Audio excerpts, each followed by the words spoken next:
Olá pessoal, sejam mais uma vez bem-vindos ao portal EasyLearn e hoje nós vamos falar sobre structs em lógica de programação. Eu sou o professor Márcio Chaves, siga, compartilhe, curta, mande sua dúvida e não deixe de aprender muito conosco. Muito bem, vamos falar um pouquinho do que é a struct. A struct nada mais é do que uma nova tipo de registro, não um novo tipo de registro, mas sim um novo tipo de variável que pode ser criado por você.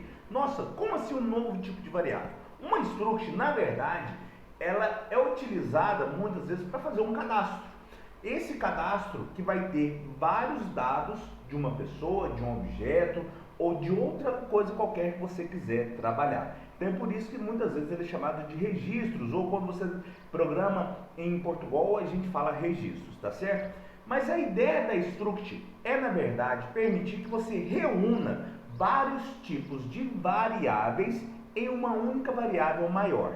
Sendo assim, ela é um novo tipo de variável, o qual é composta de acordo com as suas necessidades, tá certo? Então, eu posso não só cadastrar, por exemplo, de uma pessoa, o nome, mas eu posso cadastrar o nome, a altura, o seu endereço, sua idade, data de nascimento, entre outros dados que eu quiser, dentro de uma única variável, tá certo? Ela, muitas vezes, ela vai trabalhar com um vetor ou algo assim, que a gente vai trabalhar com várias pessoas ou vários cadastros dentro de um único algoritmo. Muito bem, então vamos passar para o próximo slide, onde a gente vai ver como criar uma struct, tá certo? Então a sintaxe para a gente criar uma struct é você usar o comando struct, tá certo? E aí a gente vai criar um identificador. O que é esse identificador?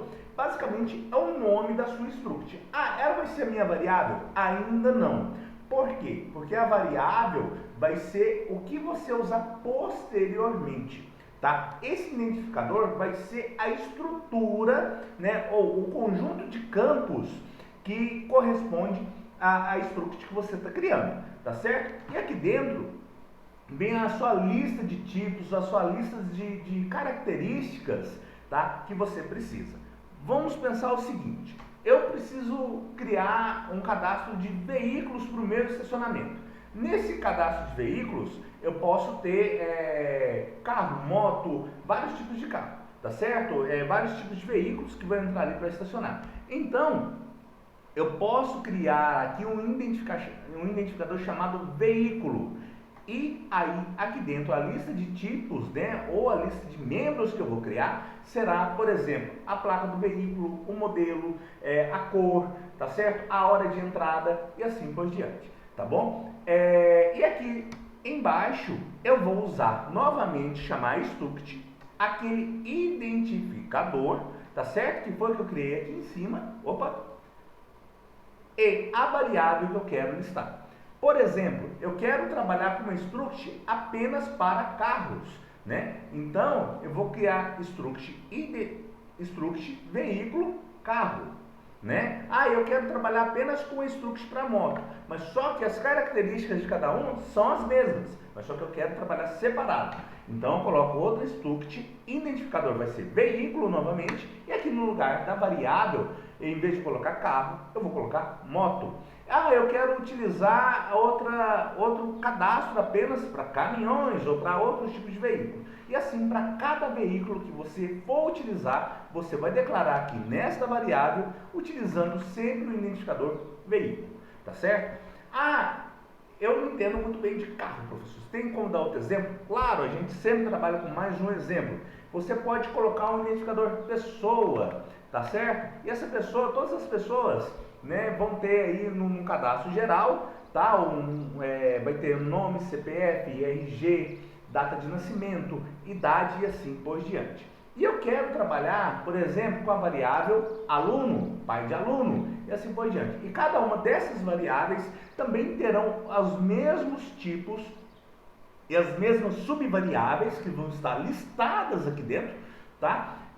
E assim eu tenho um padrão da variável pessoa, né? Da struct pessoa pode ser aplicado para variável aluno, variável pai, variável funcionário e assim por diante. Muito bem, vamos agora passar para o próximo slide, onde a gente vai ver isso aqui no código como que ele fica, tá certo? Então aqui, ó, como a gente disse, eu tenho uma struct chamada ficha aluno. Essa ficha aluno aqui é o meu identificador, tá? Ou seja, é um novo tipo de variável que eu estou criando, tá? E aí, para toda ficha aluno, eu tenho aqui nome do aluno de 50 caracteres, as disciplinas, né, o curso que você quiser, tá? E as notas dele, tá? E aqui embaixo, struct ficha aluno, aluno. Suponhamos que você trabalha ou você estuda tipo no Instituto Federal, ou na FATEC, ou qualquer outra instituição que tenha níveis diferentes de ensino. Você tem ensino integrado,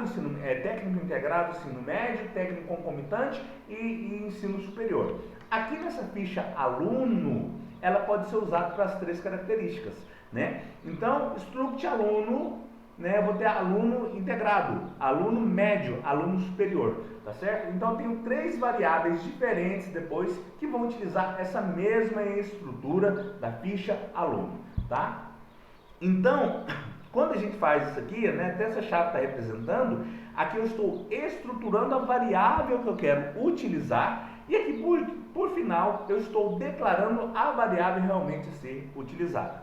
Então, uma struct nada mais é do que um formato, né, uma forma mesmo, dizendo, para as variáveis que eu posso utilizar aí depois, posteriormente. Vamos ver agora como que a gente faz a manipulação de struct, tá bom? Dentro de um código. Então eu tenho aqui, ó, vários printfs e scanfs para mostrar isso, tá? Então eu tenho aqui, ó, informe o nome do aluno. Lembra que aqui em cima a minha variável foi aluno, não é isso? Que é do tipo ficha aluno. Aqui embaixo eu vou ler essa variável aluno.nome. Por que ponto nome? Porque é uma parte aqui da minha ficha aluno, tá certo? Depois aluno.nota, aluno.nota.2 e assim por diante, tá? E na hora de escrever, eu chamo novamente a variável ponto o campo que eu quero escrever. Aqui é a variável ponto o nome que eu quero ler, o campo que eu quero ler, melhor dizendo, e aqui é a variável e o campo que eu quero escrever para vocês. Então, muito bem, isso aqui foi a nossa parte teórica de struct. Espero que você tenha gostado. Peço que você se inscreva, curta, compartilhe e fique de olho agora na aula prática que a gente também vai colocar aqui na sequência. Te aguardo lá.